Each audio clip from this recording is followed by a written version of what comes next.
नमस्कार, मी आहे सविता आणि स्वागत आहे तुमचं सावीज लाईफस्टाईलच्या व्लॉग्समध्ये. तर कनेरी मठाच्या सफारीचा पार्ट 1चा व्हिडिओ तुम्ही पाहिलाच असेल. आता हा आहे पार्ट 2, म्हणजे जो राहिलेला व्हिडिओ होता ना तो मी पार्ट 2 मध्ये अपलोड केलेला आहे. तर हा पार्ट 1 मधला शेवटचा व्हिडिओ होता, जिथं म्हणजे पूर्वी ग्रामीण भागामध्ये वगैरे विहिरीवरचं पाणी बायका घेऊन जायच्या ना, त्याचा व्हिडिओ होता. आणि पिल्लू म्हणत होती किती घागरे आहेत बघ, एक घागर फुटले वगैरे. तर थोडी विश्रांती घेतली आणि नंतर मग कनेरी मठचा राहिलेला भाग होता तो पाहण्यासाठी आम्ही निघालो. आता राहिलेल्या इथं वरच्या साईडला त्यांनी म्हणजे सगळ्या विविध भागातील लोकांची घरे त्यांनी दर्शवलेली आहेत किंवा चित्रे दर्शवलेली आहेत, म्हणजे जसे की लोहार, कुंभार, कासार वगैरे. तर पहिला इथं लमाणीचं घर आहे, त्याच्यानंतर हे हनुमानाचं मंदिर त्यांनी बनवलेलं आहे. आणि त्यांनी मंदिरं वगैरे अगदी जशी खरोखरीची मंदिरं असतात ना तशी बनवलेली आहे. तिथं प्रवचन वगैरे चालू आहे, ते सुद्धा देखावा त्याने दाखवलेला आहे. इथं वासुदेव आलेला आहे, एक स्त्री रांगोळीसुद्धा काढते. आणि हे सोमवार कट्टा म्हणून एक झाड त्यांनी बनवलेलं आहे. झाडाच्या खाली पूर्वीच्या काळामध्ये लोक गप्पा मारत बसायचे ते त्यांनी दर्शवलेलं आहे. ही स्त्री शेताकडे जाते बकरीला वगैरे घेऊन, ते सुद्धा दाखवलेलं आहे. आणि हे जे त्यांनी देखावे चित्रित केलेले आहेत किंवा दाखवलेले आहेत ना, त्याच्यामध्ये ह्या मूर्त्या वगैरे किंवा जे पुतळे आहेत ना त्यांची वेशभूषा, कपडे वगैरे अगदी हुबेहूब वाटते, म्हणजे पूर्वीच्या काळामध्ये गेल्यासारखंच वाटतं. तर काही फोटोसुद्धा मी अपलोड केलेले आहेत, पाहू शकताय. त्याच्यानंतर हे कुंभाराचं घर त्यांनी दाखवलेत आणि घरंसुद्धा त्यांनी अगदी खरोखर जशी पूर्वीच्या काळी होती ना तशी घरंसुद्धा बनवलेली आहेत. म्हणजे अगदी त्यांनी लाकडी दरवाजे, भिंती वगैरे, कौलं वगैरे सगळं वापरून अगदी पूर्वीच्या काळी जशी घरं असायची ना तशीच त्यांनी बनवलेली आहेत. हे चांभाराचं वगैरे घर आणि अगदी ग्रामीण जीवनामध्येच म्हणजे ग्रामीण भागामध्ये गेल्यासारखंच वाटतं. आणि त्यांचे एक्सप्रेशन, त्यांची वेशभूषा खरंच त्यांनी म्हणजे बघण्यासारखी बनवलेली आहे. इथं लहान मुलाला आजी आजोबा खेळवत आहेत ते सुद्धा दाखवलेलं आहे त्यांनी. हे टोपली वगैरे बनवणारी लोक आहेत, त्यांचे देखावे आहेत. इथं सुद्धा आजी आजोबा आपल्या नातवाला खेळवत आहेत असं दाखवलेलं आहे. आणि घर पाहू शकताय, घरसुद्धा अगदी खरोखरच वाटणार तुम्हाला.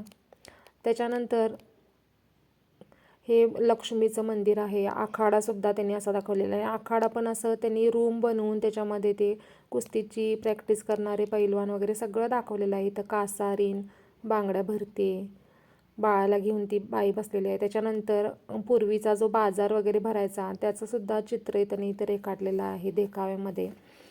पूर्वीच्या काळी घरामध्ये जशी शाळा भरायची ना ते सुद्धा इथं दाखवलेलं आहे.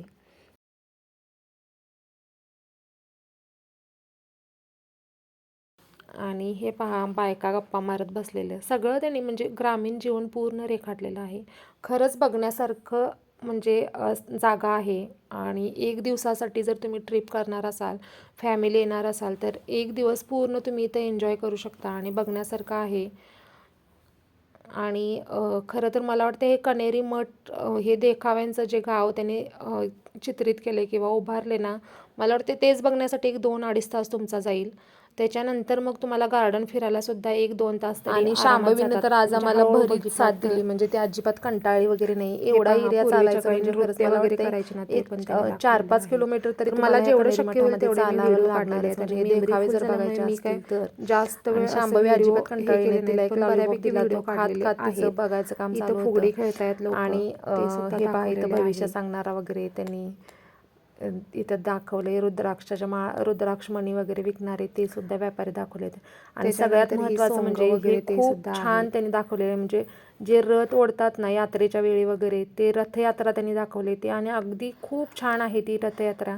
आणि बाजूलाच तिथं हे यात्रेमध्ये फोटो वगैरे मारणारे असायचे पूर्वी, ते पण दाखवलेलं आहे.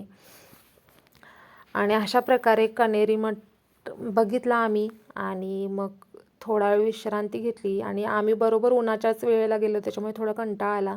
शांभवी थोडी आता कंटाळली, कारण चालली बऱ्यापैकी ती. मग काय तिला बाबांनी उचलून घेतलं. कनेरी मठ असं बघितलं आम्ही, म्हणजे देखाव्यांचं गाव. आणि मग जराशी भूक लागली, म्हटलं पेटपूजा करूया. भजी आणि वडापाव थोडासा खाल्ला. शांभवीला काय खायचं नव्हतं, तिला बेसिनकडे पळून फक्त हात धुवत बसायचं होतं. मग तिचं सारखं पाण्यात खेळायचं चालू होतं. आम्ही मग थोडंसं खाल्लं आणि म्हटलं आता गार्डन अजून फिरायचं होतं, चला म्हटलं मग गार्डन फिरून घेऊयात. आणि गार्डनच्या इथं पण तिकीट चेक होतं, तिकीट वगैरे आम्ही चेक करून घेतलं आणि आतमध्ये एंट्री केली. आणि पाहू शकताय आतमध्ये गार्डनमध्ये तुम्ही एंट्री केला ना, तुमचा निम्मा थकवा कमी होईल. आम्ही उन्हामध्ये एवढे थकलेलो ना की कंटाळा आलेला. आता आम्हाला वाटलं ₹250 आम्ही तिकीट दिलं आहे आणि फक्त देखावेच बघतोय मगापासून, एवढं कंटाळलेलो आम्ही. पण जेव्हा आम्ही गार्डनमध्ये एंट्री केली आणि हे गार्डनचं जेव्हा दृश्य बघितलं ना, तेव्हा मन अगदी प्रसन्न झालं आणि थकवा जो आलेला ना तो नाहीसा झाला. आणि आम्हाला असं वाटलं की बाबा आम्ही ₹250 तिकीट देऊन कण्हेरी मठ बघायला आलेलो ना, त्याचे पैसे फिटले. कारण खरंच गार्डन खूप बघण्यासारखं आहे. आणि पाहू शकताय त्यांनी त्याच्यामध्ये सुद्धा म्हणजे मूर्त्या वगैरे करून त्याच्यात हे केलं आहे. त्याच्यानंतर हे इनडोअर प्लांट हाऊससुद्धा बनवलं आहे, म्हणजे त्याच्यामध्ये फक्त इनडोअर प्लांट्स असतात ना ते त्यांनी लावलेले आहेत. आणि इथं हा झुलता पूल बनवलेला आहे. खरं तर मेन हे झुलता पूल आणि एक ट्रेन आहे ना तेच खूप छान आहे. झुलत्या पुलावर तर खूप मज्जा आली. आणि झुलत्या पुलाच्या खालीच बरोबर हे मोठं त्यांनी गार्डन बनवलं आहे. हे पहा अशा मूर्त्या करून त्यांच्या डोक्यावरती वगैरे झाडं लावलेत. मग काय शांभवीसुद्धा आमची झुलत्या पुलावर जायसाठी निघाली. काही माणसं घाबरून पुढं जात नव्हती, म्हणजे म्हातारे वगैरे माणसं, कारण तो पूल न हालत होता. जास्त लोक त्याच्यावरती गेली की पूल हालत होता. मग म्हटलं आम्ही पण चला एन्जॉय करूया, झुलत्या पुलावरती जाऊया. शांभवी आणि तिचे बाबा पुढे पुढे गेले, मी पाठीमागून गेलो. झुलता पूल एन्जॉय केला. नंतर राहिलेलं गार्डन फिरलो. तरी एक आमचा 20% गार्डनचा भाग बघायचा राहिला, कारण शांभवी नंतर कंटाळली.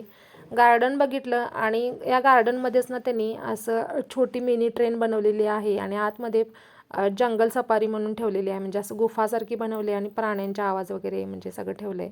मग लहान मुलांसाठी ₹10 तिकीट आहे आणि मोठ्यांसाठी ₹30. मग काय आम्ही सुद्धा ट्रेनचं तिकीट काढलं आणि बघू म्हटलं काय ह्यांनी ट्रेनची सफर ठेवले. ट्रेन चालू झाली आणि इथून बसायचं आहे ट्रेनमध्ये. आतमध्ये पूर्ण जंगल साकारलेलं आहे. सगळ्या प्राण्यांचे लाईट सोडलेले आहेत. प्राण्यांचे आवाज चित्रित केलेला आहे. छान आवाज येतो वगैरे सगळे प्राणी. आणि 30 रुपये आमचे मोठ्या माणसांचे, ₹10 आणि 2 राऊंड होते. पिल्लूला कळत नव्हतं की आवाज कुठून येत आहे. ते गोरीला पण ठेवलं आहे सगळ्यात बंदिस्त करून. तो सुद्धा असं ते दार त्याची ॲक्शन ठेवलेली, ते बघून पिल्लू खूप घाबरले. अशा प्रकारे आमचे 2 राऊंड ना केव्हा काही कळलंच नाही. आम्हाला वाटत होतं अजून एक 2 राऊंड आम्हाला गुफेमध्ये फिरवतील तर खूप भारी वाटेल. आणि अशा प्रकारे ही गुफेची सफारी केली. आणि मग शांभवी ट्रेनमधून खाली उतरली आणि ती गोरिलेची ॲक्टिंग करून दाखवत होती. कसं करत होतं, असं करत होतं. अशा प्रकारे आम्ही गार्डन फिरलो, पिल्लूचे काही फोटोज काढले आणि मग म्हटलं आता घरी जायला निघूया, कारण घरी जायला 1-1.5 तास तरी लागणारच होता. आणि अशा प्रकारे आम्ही कण्हेरी मठ पाहिला. आणि तिथं तुम्हाला शॉपिंगसाठी सुद्धा ऑप्शन आहेत बरं का. पण आम्ही शॉपिंगच्या मॉलमध्ये काही गेलो नाही, म्हणजे खादी कपडे किंवा त्यांचे प्रोडक्ट्स आहेत ते सुद्धा विकायला ठेवलेले आहेत, तिकडे काही गेलो नाही. मग आम्ही घरी निघालो. तर व्हिडिओ कसा वाटला कमेंटमध्ये नक्की कळवा. पुन्हा भेटूयात नवीन व्हिडिओमध्ये, तोपर्यंत बाय.